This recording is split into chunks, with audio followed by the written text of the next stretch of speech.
Hello everyone. In today's lecture, we'll be covering recurrent neural nets. So you might have already seen how to represent a word, and there are plethora of techniques which are available like word to vec, glove, fast text, and so on. So these distributional hypothesis based techniques or statistical based techniques have certain limitation. And what is that limitation is? So there are two major problems. One of the problem is each of the word will be having one representation irrespective of whether it is appearing in different contexts. What do I mean by that? So let's say given a word river, bank,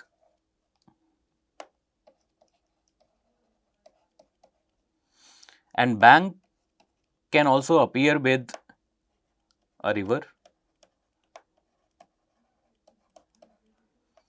and it can also be appearing in some of the sentences as a bank financial institute that we are familiar with. So same word can appear in different contexts, but if you learn the representation of those words using word to vec and such techniques, you will be getting a single representation of that. So this is first problem. And the second problem is each of the words can have different semantics and syntactic behavior, and they can also represent and connotate with different meanings in different times.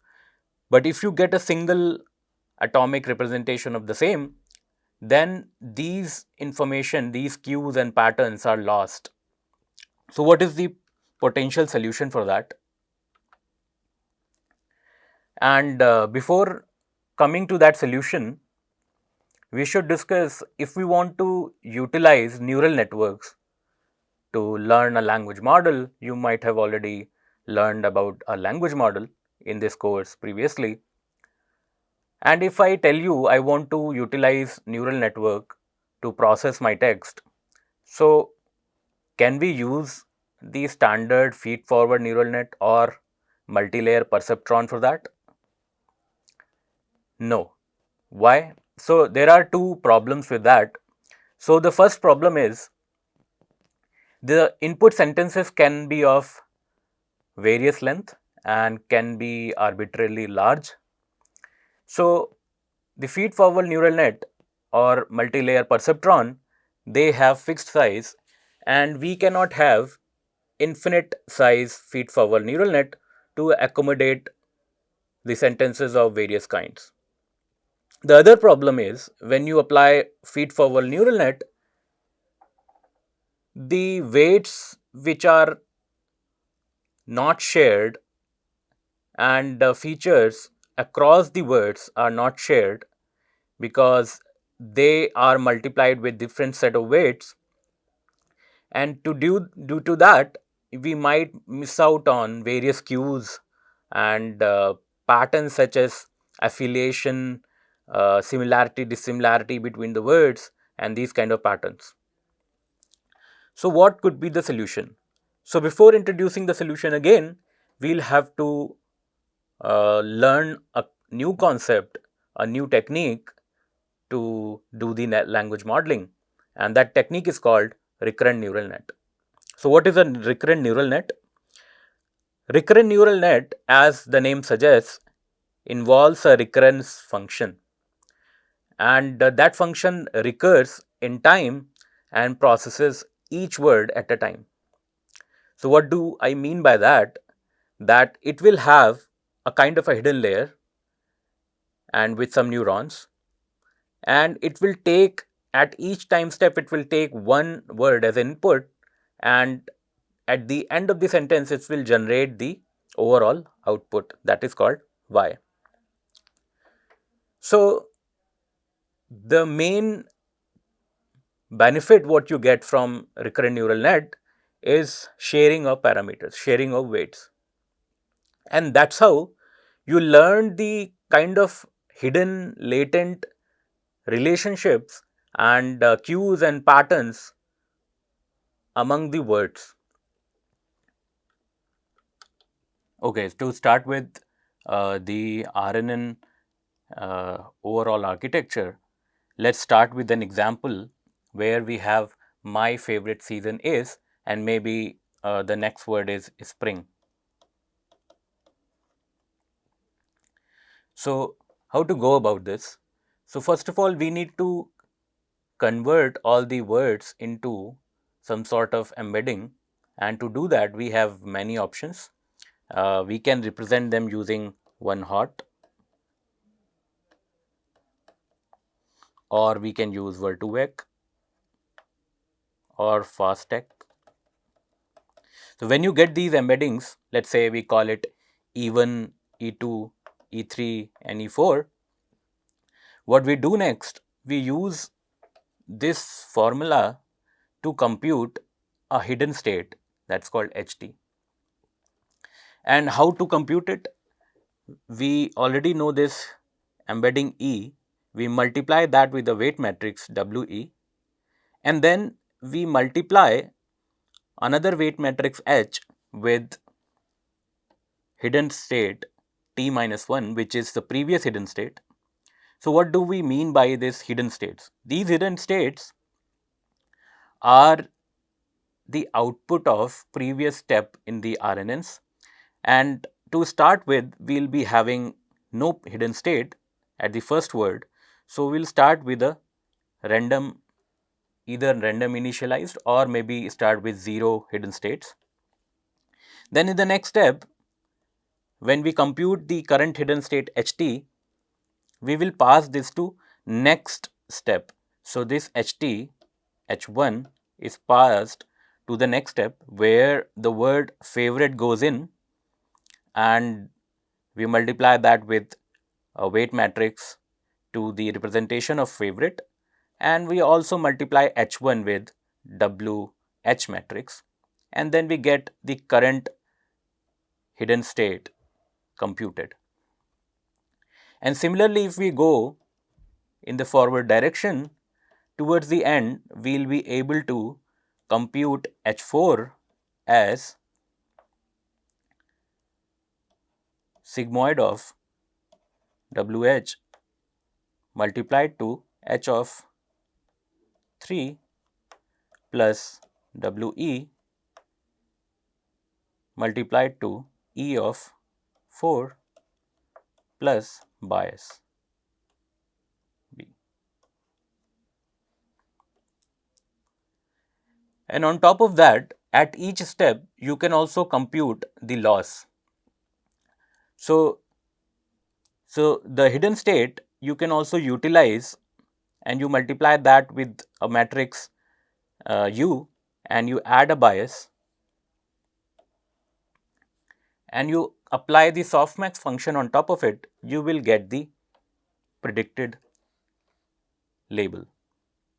And you can compute the loss, and each of these loss will be summed up and divided by number of steps you have already taken. This will be the overall loss for your RNN.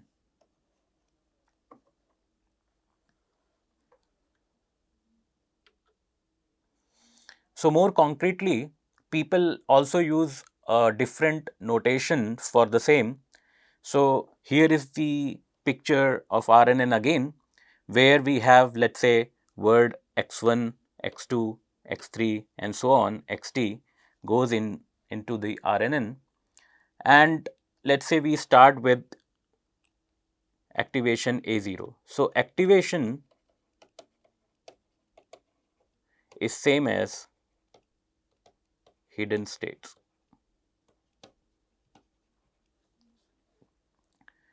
So, what we do is we need to compute first hidden state or maybe first activation. So what we do, we apply a function called G1, and G1 could be a non-linearity 10H or ReLU, and then in this function we'll pass the weight matrix multiplied to the previous hidden state and weight matrix multiplied with the current input word plus a bias. So pretty similar to what we had already seen the previous slide. Then on top of that, if we want to predict a label y hat, then we need to apply another function, could be sigmoid, could be softmax, and could be a linear function depending on your problem. And we need to pass the another weight matrix, that is output weight matrix, multiplied to current hidden state or activation plus a bias, and so on. So we can compute in very similar fashion the hidden states and current previous hidden states and current hidden states and following all the hidden states till the last word.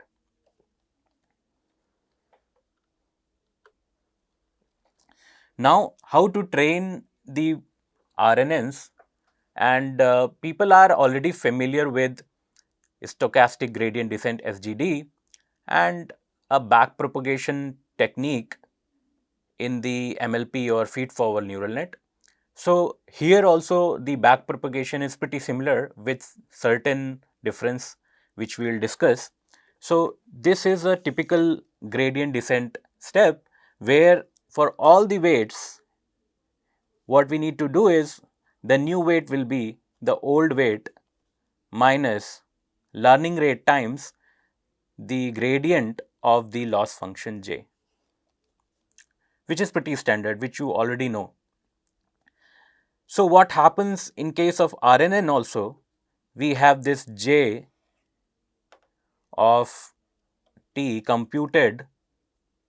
Then what we need to do, we need to get the loss here and we need to pass it to the back towards the end of the, towards the start of the network.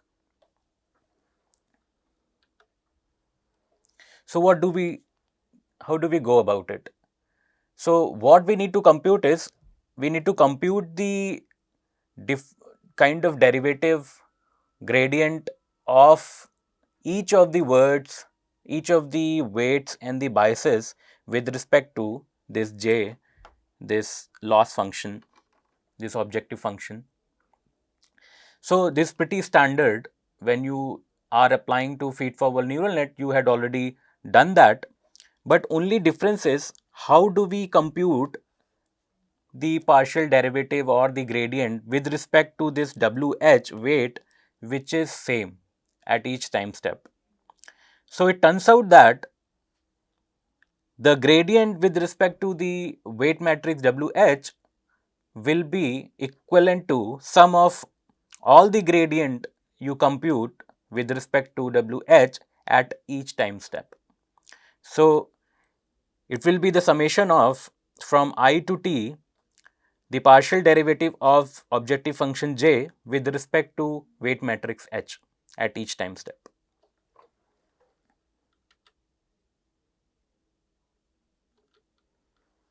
So what is the intuition behind this? Why this should work? So you might have already seen the chain rule of multivariable in previous lectures, or maybe from the previous course which you have done in deep learning.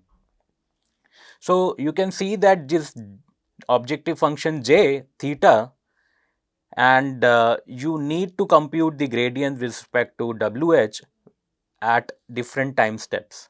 So if you apply the chain rule, it will be equivalent to summation of I equal to 1 to t and then partial derivative of this objective function jt with respect to WH and partial derivative of h at particular time step with respect to WH again. So this whole quantity becomes 1 because WH at time step I and WH at any time or maybe at the end is same, so this will be equivalent to 1. So you are left with the partial derivative of objective function j with respect to weight matrix H that needs to be summed up from I equal to 1 to t. So next is how to generate the text using RNNs. So you have already seen the architecture of RNN, how does it work. So let's say the same example, my favorite season is, then maybe the answer is spring.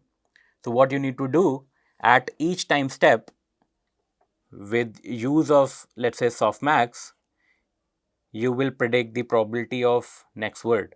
So maybe the next word is favorite, then the probability of favorite will be high.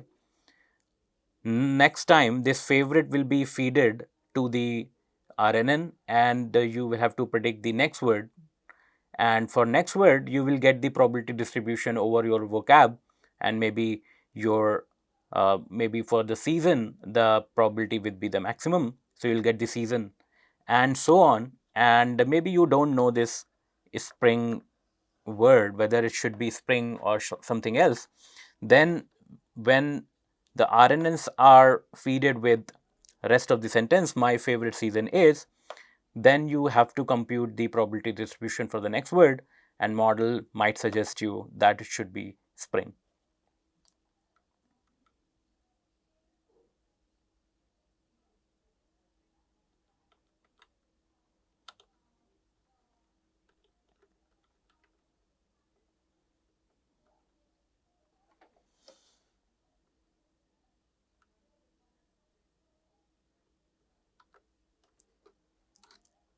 Okay, so how to generate the text using RNNs? So what do we do here? We feed, let's say, first word to start with, my, and it gets feeded to the RNN, and you compute using softmax, you compute the next word by utilizing the max probability which you will get from the softmax over your vocab, and let's say it turns out to be favorite, then what you do, you feed that back again to the RNN and you predict the next word in very similar fashion, and maybe it says that it should be season, then you feed the season word next to the RNN, and the next probable word, let's say, is S, and you again feed back word season to the RNN in the next step, and let's say the predicted word is, and then this is also feed it back to the RNN, and your model suggests that the word should be spring. So what essentially is happening here, that at each step you are getting a probability distribution of words, let's say word W1, W2, W3 and so on, and by softmax you will get the probability distribution over your vocab, and maybe you choose the maximum probability word, which is maybe W3, and in this particular case maybe it is spring.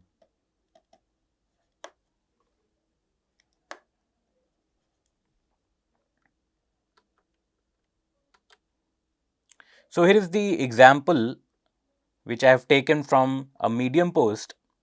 So it had generated a Harry Potter story utilizing the LSTMs. So it says, sorry, Harry shouted, panicking, I'll leave those brooms in London, are they? And then it generates the text.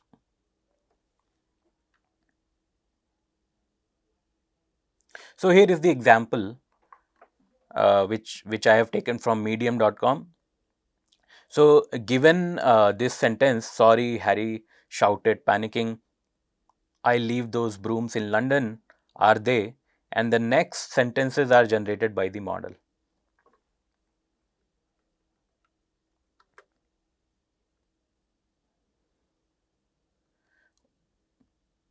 To recap, we can say that at the input level, we have, let's say, words x1, x2, x3, x4. We convert them into word embedding using methods like word2vec, fast text, or any other word embedding method. We feed them into RNN and compute the current hidden state by utilizing the previous hidden state and the current word representation using this formula. And we repeat the same thing, and at the end we apply the softmax to get the probability, let's say, for the next word.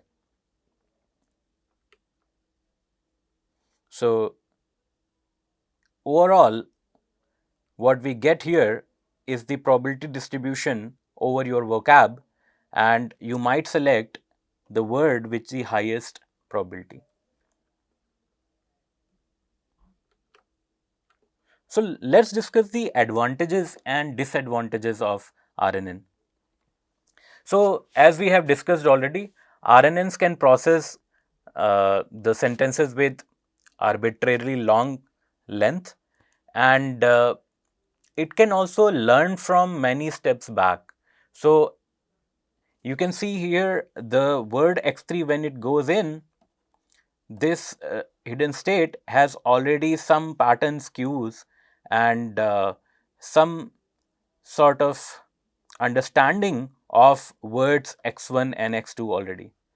So in a sense, RNNs are good at learning the previous states. And also, the model size doesn't increase even if you increase the length of the sentences. As the weight matrix is constant, it is not getting increased, it's only getting updated.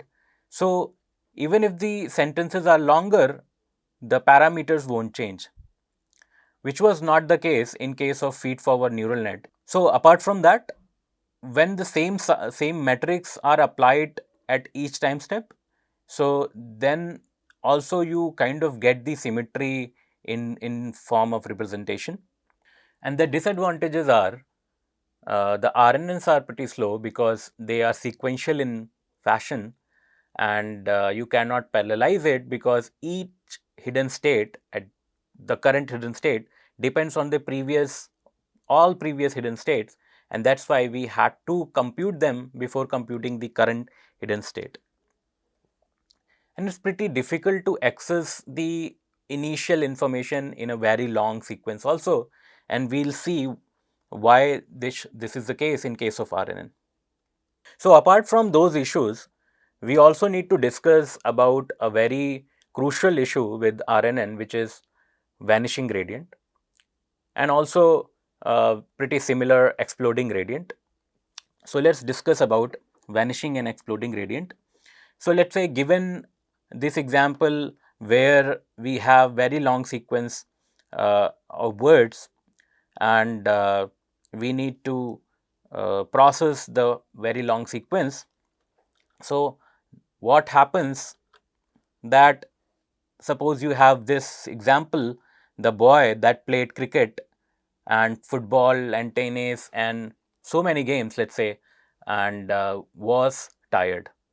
And then you have next sentence, which is the boys that played cricket, football, tennis, and maybe lots of words in between were full.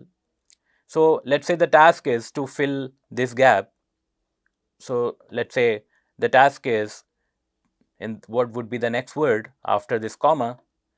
Then in case of RNNs, because they are not super good in remembering things which were very long back, model will suffer to guess whether it should be was or were based on whether it was boy or boys. So why this problem is there, or why it is pertaining to RNNs specifically. So if you remember the backpropagation, we have to compute, we need to compute the derivatives with respect to j, and when we do that, we'll have to compute the partial derivative of j with respect to h1 also, which depends on h2 and which depends on h3, which depends on h4. So when you will have to compute using chain rule, you will get to know that these partial derivatives will be multiplied because of the chain rule, and when we compute this quantity, which is in form of multiplication of many quantities involved, then in certain scenarios what could happen, that these quantities might be very small, maybe they are closer to 0, then this overall quantity will become almost 0. So when it becomes 0, we are not learning anything from that hidden state.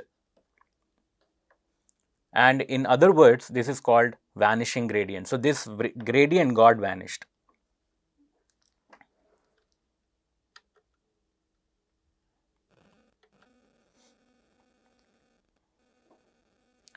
So similarly, it's shown here again that when the sequence become very long, you will miss out on these kind of quantities.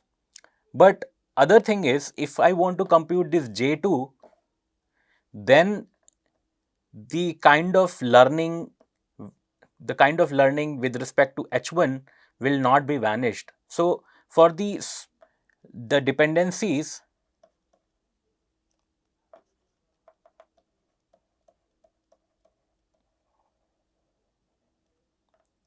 which are close versus which are far.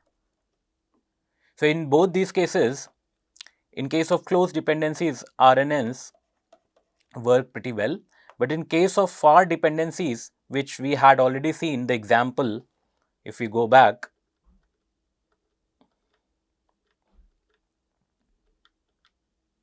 so in these examples, the dependencies are pretty long. What do we mean by dependency here?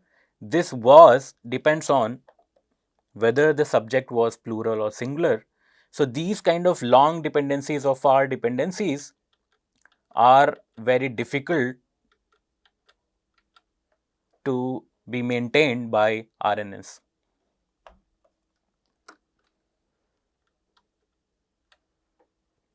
So let's discuss about the exploding gradient also. So it can also happen that that multiplicative formula to compute the gradient with respect to, let's say, some very initial hidden state can also become super large, because those entity might get bigger, and then you have many such bigger entities, and then the overall outcome will be super large, tending to infinity. So that's why if you train a neural network, you might end up getting nans, not a number, when you train them. So in that scenario, what is the solution? So typical solution people propose is called gradient clipping. So what do we do? We kind of assign a threshold, and if the value of the gradient, let's say for a objective function with respect to a parameter, it becomes greater than that threshold, what we do, we kind of squash it using the value of gradient itself.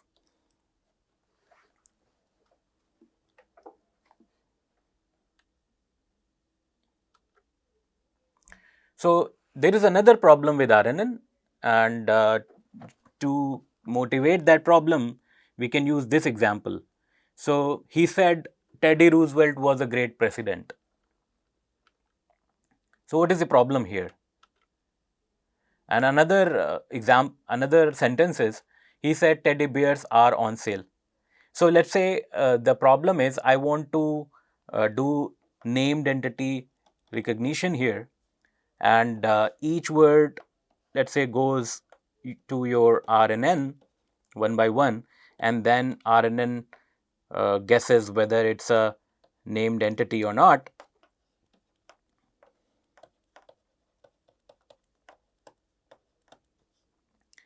So let's suppose Teddy goes in to RNN, and then model needs to predict whether it is named entity or not, but that depends on whether the next word is Bears or the next word is Roosevelt.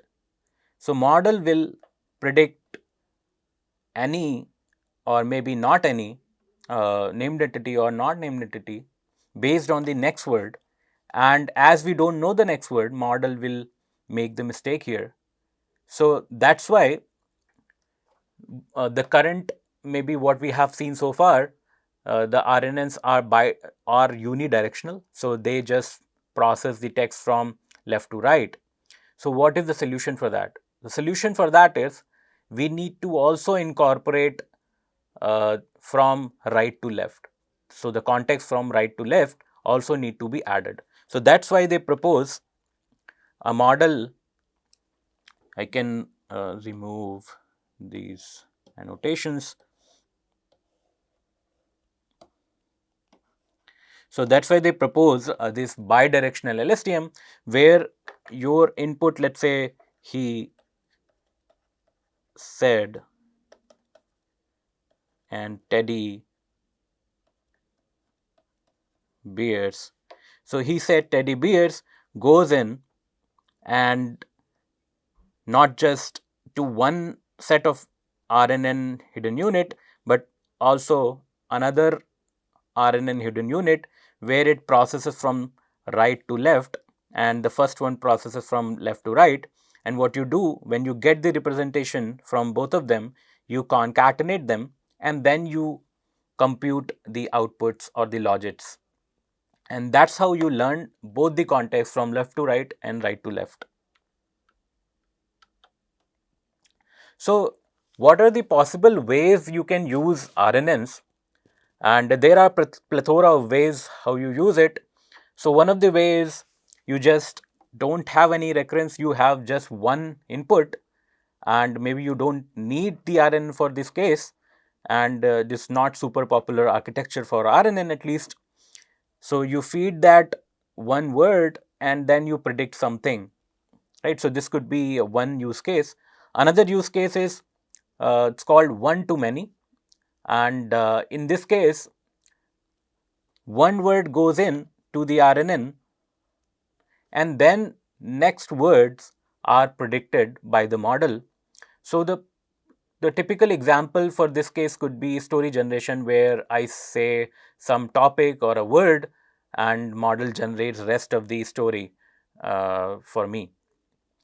The next architecture could be many to one, where at the input side we might have many words or many tokens in the sequence, let's say from x1 x2 to xtx, and then model just needs to predict one quantity, and maybe it's just a probability of something. So it could be sequence classification, maybe sentiment analysis, where the movie review goes in as an input and model predicts whether it's positive or negative sentiment. The next architecture could be many to many, where at the input side you have many tokens or words at the input side, and at the output side also there are many words or tokens. So a typical case could be generating named entity recognition. So a typical case for that could be named entity recognition, where for each of these word x1, x2 and x3 and so on, you predict whether this belongs to a named entity or not. And the last architecture could be many to many, again with a twist, where we first encode all the input tokens or words, and then model decodes all the output tokens. And typical example for the same could be translation, where the input is a French text and the output could be English said.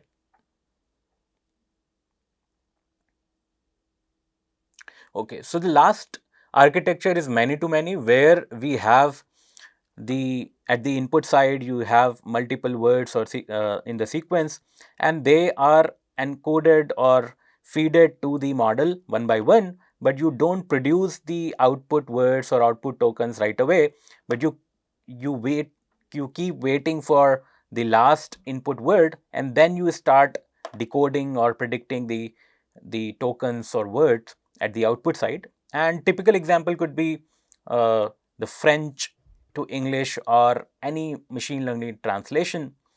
And it could be also question answering systems, where question is at the input side and model generates the answer.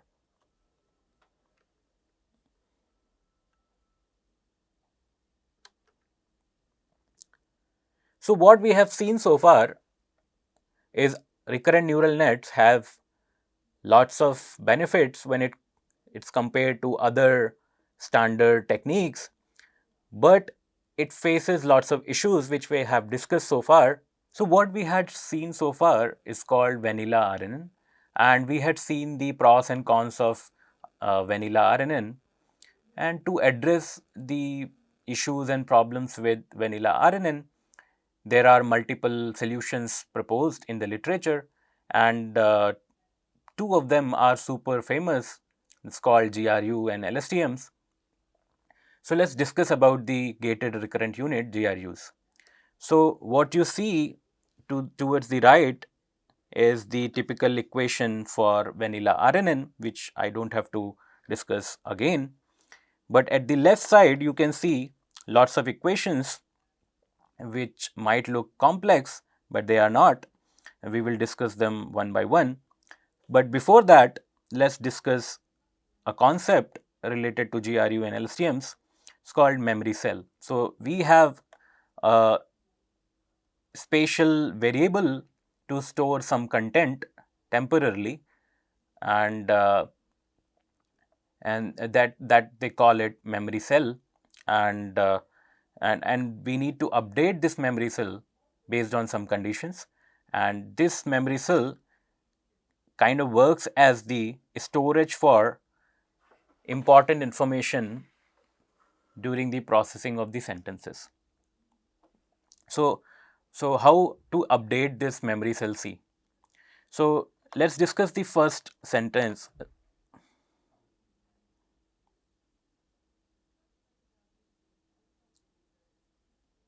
So let's discuss the first equation first. So there is this quantity we need to compute that's called C tilde t, which is the candidate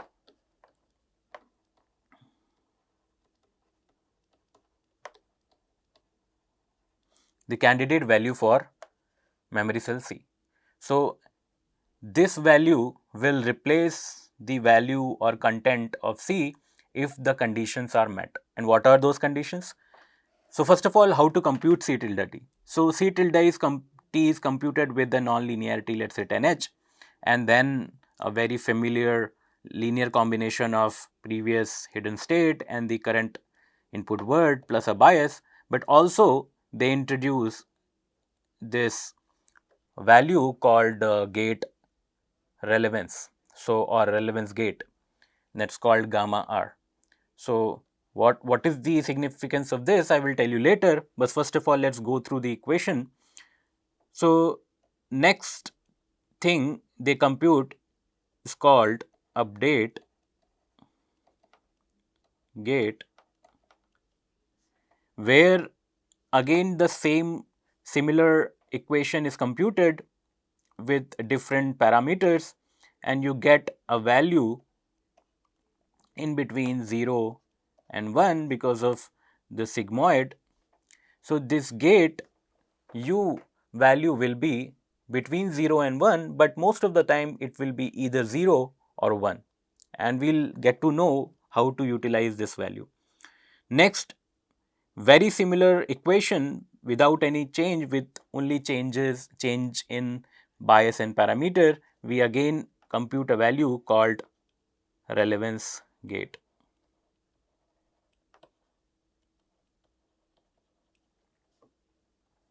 most important equation is computing the CT value, and we utilize the candidate CT value and the previous CT value t minus 1, and we utilize using the help of update gate, where update gate is multiplied by the current candidate value, and 1 minus update gate multiplied to the previous cell state value, and then once we compute the CT value, we just assign CT as the current activation or current hidden state.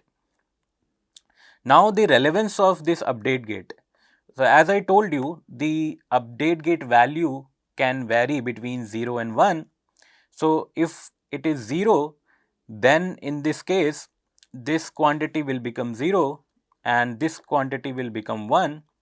So the current CT will be equivalent to CT minus 1. In case when update gate value becomes 1, then this quantity will become 1 and this quantity will become 0. In that case, CT will be equivalent to C tilde T. So you can see that depending on the value of the update gate, we can either update the new candidate value as the new CT value, or maybe we retain the previous CT value as the new CT value. So with the help of example, we can see it will be more clear. So it's the same example where the sentence is the boy that played cricket, football, and there are so many words in between, was, or it should be were, tired. So model needs to guess whether it should be was or were. It needs to remember that this boy or subject was singular or plural. So what in case of GRU, what we'll do, when feed the word the CT value won't change because it's not so important word. When we feed the value of boy, this CT value will change and the memory cell will contain some information about boy, some sort of cue or pattern will be learned for boy in CT. Then for the next word, that, we don't have to update the CT value, maybe we don't have to update the CT value, and so on. And when we model needs to predict whether it should be, the verb should be was or were, the helping verb should be was or were, then it will use this CT value that it was boy, not boys. And once it is done, this CT value now, because we have utilized the information whether the subject was singular or plural, now CT value can be updated. So similar to GRU, we have another technique called LSTM, and the equation for the same are shown here, and you can see some of the differences between GRU and LSTM. So the most noticeable difference is the number of gates. So here we have, rather than 2, we have 3 gates. So first one is called the update gate, forget gate, and output gate. So if you remember previously, we had AT is equal to CT. So the current memory cell value was equivalent to the activation or hidden state. But in this case, in LSTMs, we use another gate value to be multiplied. So in this case, but in case of LSTMs, the AT or HT value, hidden state value, is not equivalent to CT. We have a output gate multiplied to CT that will be equivalent to the current hidden state or the current activation AT. Apart from that, the equations are pretty similar. So the candidate value C tilde t is computed fairly similarly, but we don't use the relevance gate here.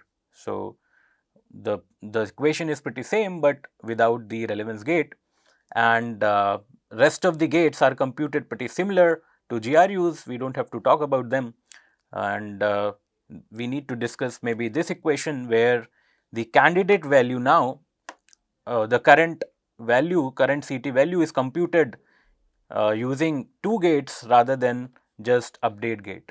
So in case of GRUs, we had the update gate value and 1 minus update gate value.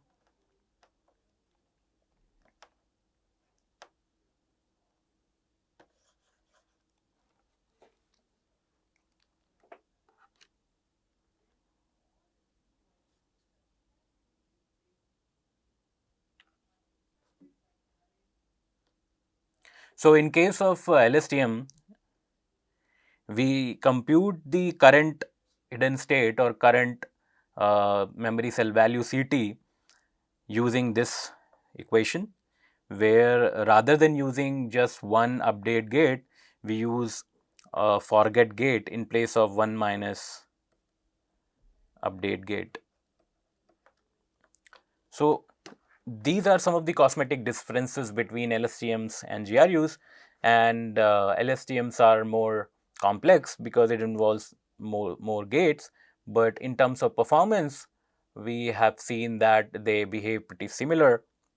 Another good thing about GRUs and LSTMs, you can see in the picture below that if you connect the LSTMs and GRU units in a sequence in time, you can see that if you kind of learn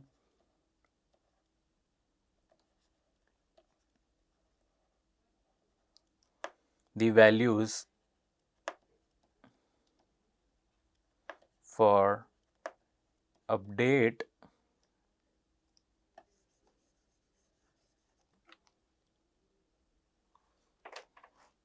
so in the picture below, you can also see that the LSTM's unit in sequence in different time step. If you can see the red line, that if you are able to manage the values of the update gate and the forget gate such that you want to retain the current CT till very long time, you will be able to do it. And also you will be able to forget some of the values which are not so important. So you might have seen some of the pictures also when it comes to LSTM and GRUs, but these pictures are pretty complex to comprehend, and that's why it is better to use equations to understand LSTMs and GRUs rather than the pictures. So this picture is also taken from a blog post, a famous blog post, where you can see the current cell value and the current hidden state, how they are passed, and multiple computations and gate values are computed, and finally you get the current hidden state HT computed. So some of the applications of LSTMs or RNNs we can see, and we have discussed that in a bit. But hi everyone, welcome back. So today we'll be discussing some of the applications of RNNs, GRUs and LSTMs. So one of the typical application of RNNs are part of speech tagging, or it's an example of sequence tagging. So how can we deal with it? So given a sentence, let's say the startled cat knocked over the vase. So what we are going to do, we'll be feeding each word and the embedding of the word, let's say even, to the RNN or LSTM, and where the initial hidden state, starting hidden state, which will be 0, also feed it. And then what you will do, you need to compute current hidden state h1, and we need to predict y hat, which would be dt in this case. So, how can we compute the dt?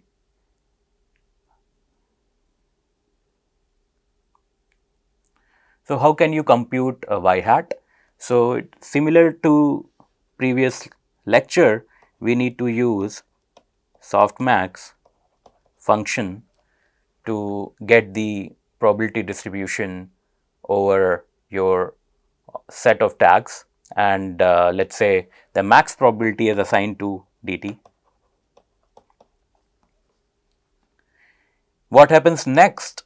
The next word goes in, let us say E2, and previous hidden state H1 goes in, and you compute the nonlinear function on top of linear combination of previous hidden state and the current input word, and then you compute H2, the current hidden state, but also you will have to compute y2 hat, and similarly apply softmax function to get the max probability for a particular tag, and maybe in this case it would be jj, and so on.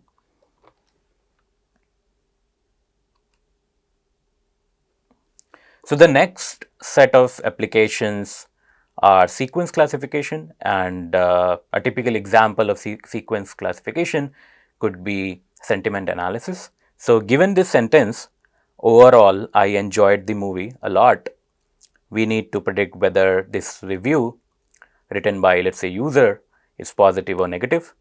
So, similar to the previous example, we feed each word of the sentence into the RNN one by one, and then what we need to do, we do not have to predict the labels here, rather we need to predict at the end of the sentence. So, we do not have to do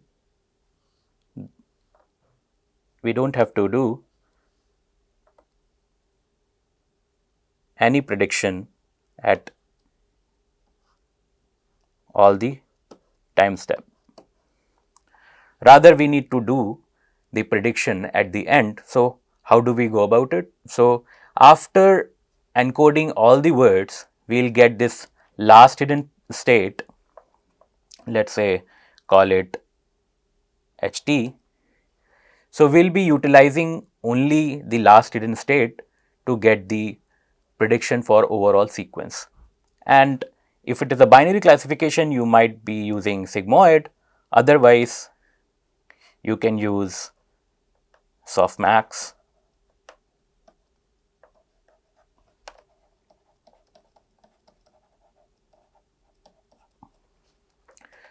function to predict the value.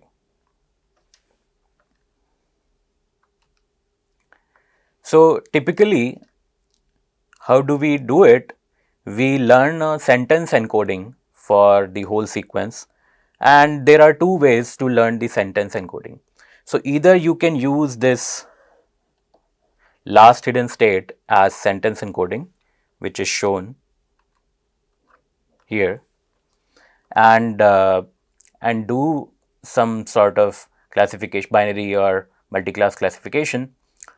The other alternative is to use all the hidden state, and which is more advisable. So, how do we go about it? So, we take all the hidden states from all the steps and take an average of all the representations, and that will be treated as the overall sentence encoding, and then you apply the classification.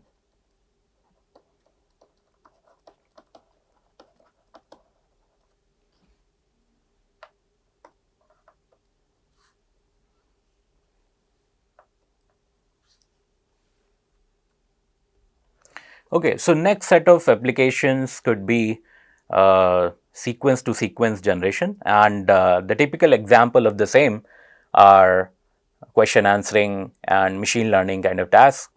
where you feed an input sentence to the model, and model also needs to generate an answer, or maybe it needs to generate multiple tokens, and in some of the cases maybe a single token.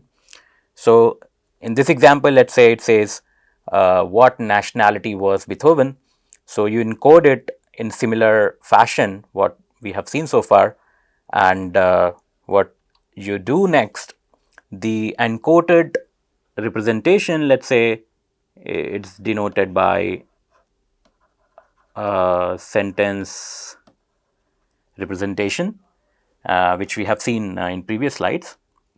Then what you need to do, you might have some corpus which is given to you, maybe some set of documents. You also need to encode them, and then given these documents or maybe a corpus and the question representation, you might have to find the right answer. So there will be other neural architecture part or module that will be there. So in a typical sense, it could be a decoder, which we will cover in subsequent lectures. So there is a typical case which we had already discussed very briefly in previous slides. So we had discussed about this example where one sentence says that he said teddy bears are on sale, and other sentences he said Teddy Roosevelt was a great president. So if we want to predict whether this sentence is positive or negative, so we had already discussed about the case where we need a bidirectional RNNs, and why do we need them. So you might remember this example of teddy bears versus Teddy Roosevelt. So something similar is also true for LSTMs and GRUs, and we need to have bidirectional LSTMs and bidirectional GRUs. So again, to reiterate the same point, we can see this example where there is a movie review. The movie was terribly exciting, and if you see till from the to till terribly word, it looks like it's a negative sentiment. But if you see from right to left, it shows that it's a positive sentence. But if you consider the right to left context also, then you can observe that it is a positive sentence or movie review. So it's pretty important to have both the context. So how LSTM or RNN bidirectional unit looks like. So given this movie, the movie was terribly exciting. What we do, we encode it with a forward RNN, and we also encode with the backward RNN. And then what we do after encoding each of these words with RNN, with backward and forward RNN, we concatenate the corresponding representations. And these concatenated hidden states are the resultant or overall representation or hidden states for your bidirectional LSTM or RNN. So in terms of equation, it looks like this. For timestamp t, what you need to do is you need to compute ht forward RNN, and you need to compute the ht again for backward RNN, and you utilize the same hidden states in both the cases, and the same input words in both the cases, but in different order. And then the resultant hidden state for overall model will be the concatenation of these two corresponding left, forward and backward hidden states.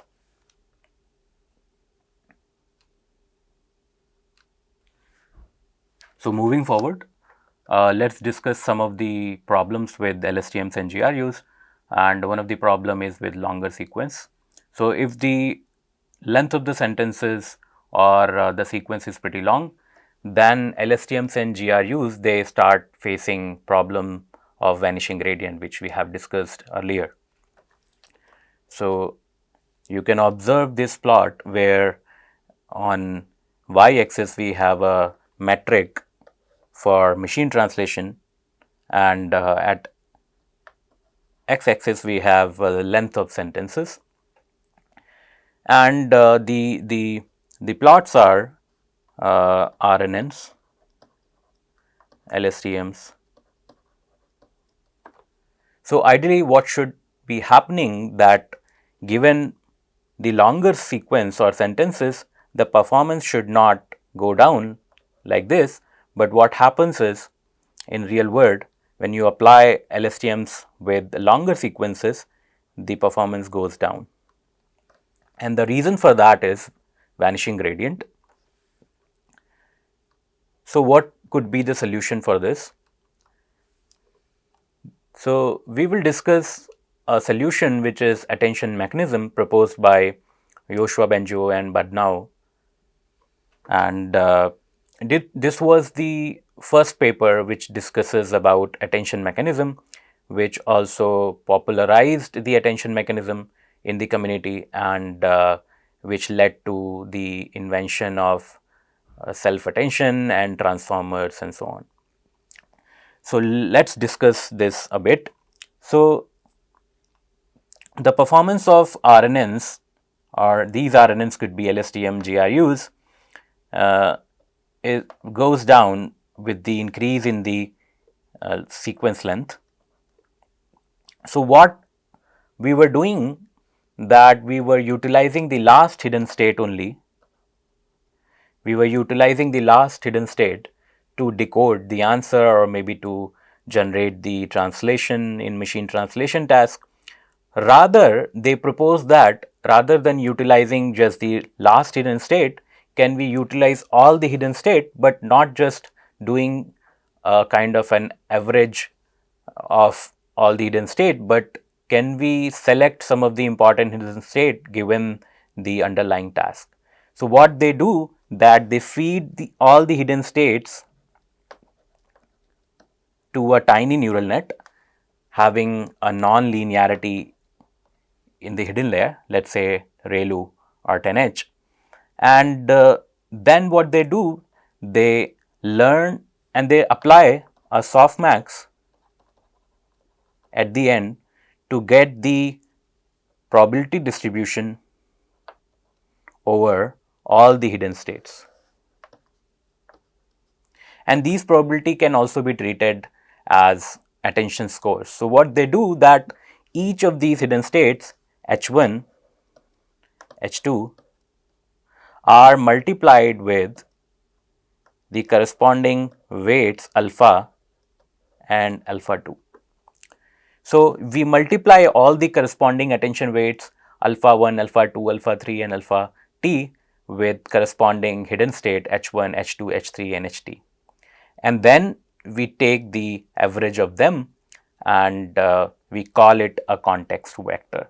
So rather than utilizing the last hidden state, we utilize this context vector to do the decoding in case of, or generate the text in case of machine translation, or maybe in case of other tasks could be used for classification, it can be used for generating a score, a scalar value and so on.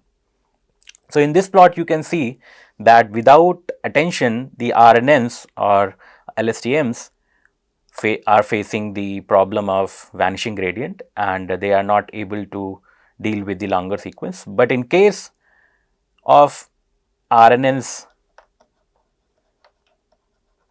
plus attention, we can see the accuracy or the performance is not going down with the longer sequence.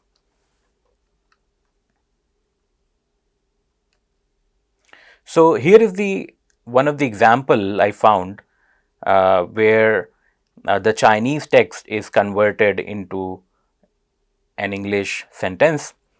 So knowledge is power, and to do that you can see once all the words are encoded, then in case of decoding, when we decode knowledge, the attention mechanism selects some of the words from the input. When we decode is, the attention mechanism give.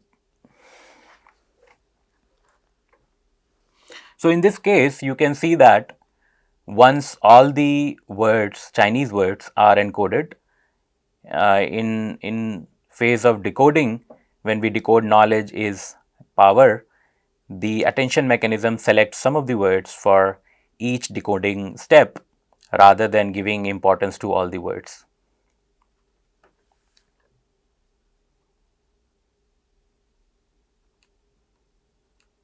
So let's discuss this interesting example, which is taken from the original paper of attention mechanism from Yoshua Benjo and Badnau et al.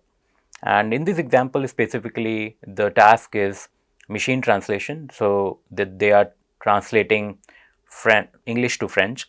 And if you see the left plot, you can see all the words are aligned to the diagonal and corresponding words.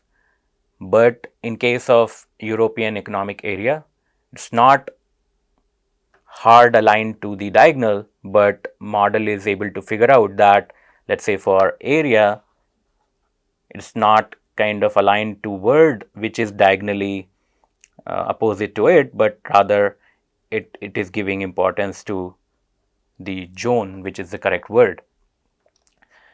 And in case of the right attention map, we can see that when model is decoding le hum,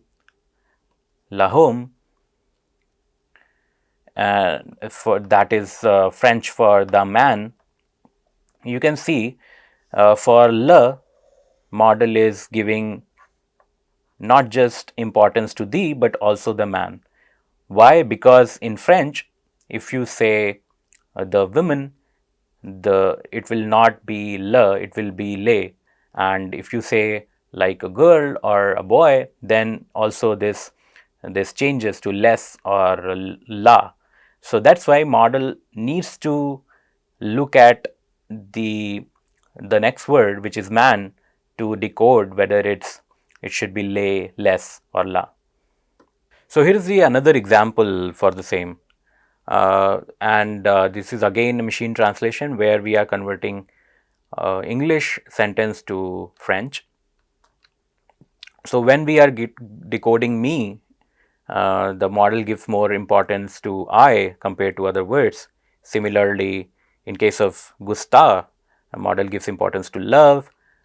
In case of L, which is not present in English, it gives importance similar to all the words. And in case of cafe, it is giving more importance to coffee. So let's go back to the original question when we started the RNNs, that can we learn a contextual representation of words, and which was the problem in word2vec, glove, and fast text and other techniques. So it turns out that the solution is already there and we have seen the solution. So what is that solution? The solution is, we have these RNNs and LSTMs and GRUs which encode the context in sequence, and if we get these representations from the RNN language model or LSTM GRU language model, we get the contextual representation itself. So this is what is utilized by these popular techniques, ELMo and tag LM. And similarly, BERT and GPT are also inspired by this contextual representation. Okay, so let's discuss some of the examples of model proposed using bidirectional LSTMs, and they were super popular before arrival of transformers and large language models. So one of them is tag LM, and this is a precursor of ELMo proposed by Peters et al. in 2017. So what essentially they try out is they propose a semi-supervised way of learning, and so they train a language model using RNN, using a large corpus which is unlabeled, and they do this next word prediction, and they train this recurrent language model. And also they utilized word to vec kind of, or glove kind of model to learn the representation for each word. So what they do, they pass the each sentence to both of these models, and they get two representations for each word. So let's say for York, you get the representation from word embedding, let's say from word to vec, and also you get the embedding from language model. So what they do then, they concatenate these two embeddings, and then they pass it to the sequence tagging model to predict the particular appropriate tags. So let's discuss this in a bit detail. So here you can see the pre-trained bidirectional LSTM, where we have already trained language model, trained with very large corpus. And then what you do, for each input sequence of words or sentences, you pass through this already trained language model, which will have the forward and backward bidirectional LSTMs, and you concatenate the forward and backward LSTMs here, and then you also pass this to your typical word to vec kind of embedding, maybe a CAR or CNN RNN based embedding, and you again pass it to a bidirectional LSTM, and the hidden state what you get from this bidirectional LSTM, you concatenate the overall hidden state what you have computed from the pre-trained language model, and then you pass it to bidirectional another set of bidirectional layer, and the resultant hidden states you can use to tag the sequence. So important thing to notice here that this language model is pre-trained, and in a sense that it is frozen, so there is no back propagation happening from here to here, no gradient flow. So on top of the tag LM, the same author proposed the another model, an improvement on top of ELMo, and here is the another iteration of the same model, tag LM. It's a predecessor to the tag LM, and it uses very similar kind of architecture with some cosmetic changes, like it, and we will discuss in bit detail what they changed. And specifically they used two bidirectional LSTMs layers, and they use character CNN to build the word representation, and specifically they use residual connection, which was new to the models at that time. Yeah, and they also won a best paper award in NACL 2018. So if we see this in detail, we can see this the objective function which ELMo has, that we get this representation HKJLM, which is coming from layer from the RNNs, and which is language model, and we have two of these bidirectional LSTM layers in RNN, and each of these bidirectional LSTM layers are comprising of forward and backward layers. And what we do, we concatenate the forward and backward layers at the layer level, but what also we do, that we also utilize all the hidden states from all the layers, but we don't use them directly, we kind of weight them using this SJ task, which scores and it's kind of a softmax normalized mixture of model weights. So it gives importance to certain layer and gives less importance to certain layers. And on top of that, we also get another weight that scales the overall usefulness of particular layer. So if the particular layer is more important, it gives more weightage to that, and it's task dependent. Maybe for sequence tagging tasks, the layer 2 might be more important, and for, let's say, for the sequence classification task, the layer 1 is more important. So it gives kind of a scaling, works kind of a scaling factor for the layers. So this is the kind of a major difference between the tag LM and the ELMo. ELMo used to use only the top hidden states from the RNN language model, but in case of ELMo, they use all the hidden states from all the layers of the RNN language model, but they also weight them. So it's kind of a weighted sum they use. So in terms of performance, if we see for sequence tagging task, ELMo outperforms, and in 2018 it outperforms all the model, including their tag LM and some bidirectional other baselines. So not just the sequence tagging task, but also across the board in all the tasks, all the important tasks for NLP, ELMo performed super well. And what they did, they kind of proposed baselines, the kind of a state-of-the-art baselines. They added the ELMo embeddings to their model, and it gave significant improvement in terms of gain. So you can see 24%, 5%, 17%, and so on. And it is across all the major important tasks, let's say question answering, natural language inference, and sequence role labeling, and co-reference resolution, named entity recognition, and so on.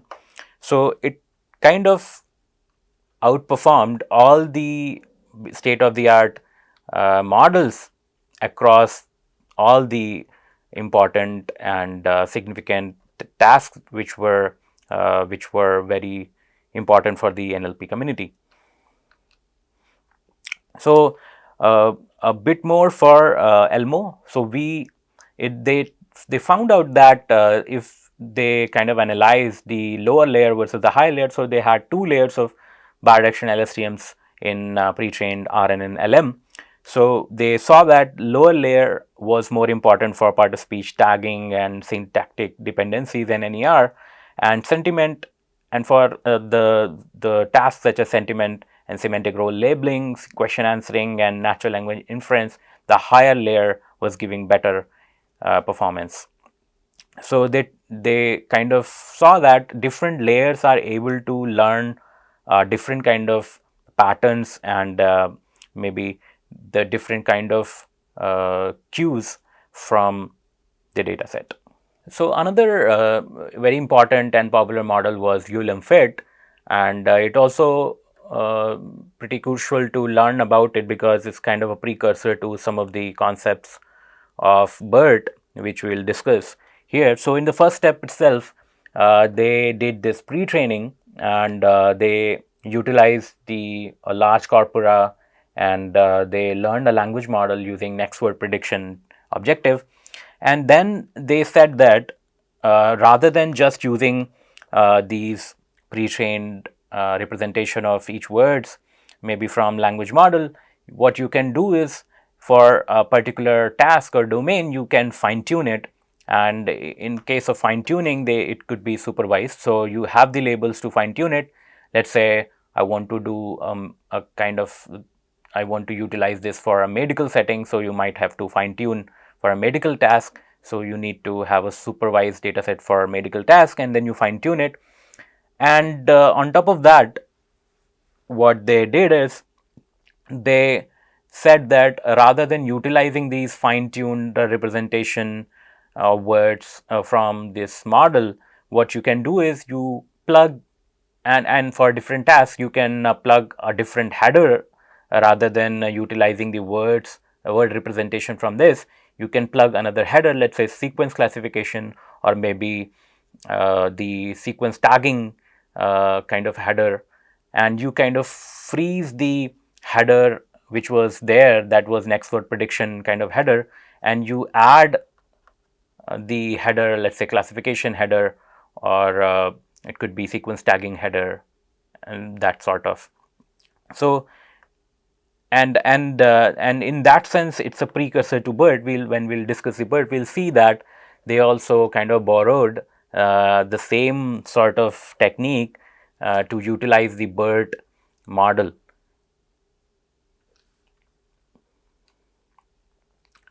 So next we'll discuss some of the challenges and issues with the RNN-based architecture, specifically with LSTMs and GRUs. So as the RNNs and both GRUs and LSTMs are sequential in nature, so you need to process the previous words before processing the current word and at the current step. So it cannot be parallelized in that sense. And also there is no specific mechanism dedicated to learning the long-term dependencies in LSTMs and GRUs. We have seen for the longer sequences and the longer dependencies, LSTMs and GRUs, they start failing and the performance starts degrading. So and for short range dependencies also, we don't have a kind of a dedicated mechanism to capture the short range dependencies also. And what else we want? We also want to model some sort of hierarchy, which is not possible in LSTMs because it kind of treats all the words equally and in sequential fashion, and it doesn't model a kind of hierarchical relationship among the words. And the last, RNNs can also be slow because of the complex computation and computing lots of values for the gates and doing lots of multiplications. So they can also be slow in terms of the computing different states in sequential manner. Given these drawbacks of LSTMs, GRUs, and typical RNNs, can we improve on top of that? Can we propose an architecture which solves these problems, tackles these problems, and kind of also saves in terms of compute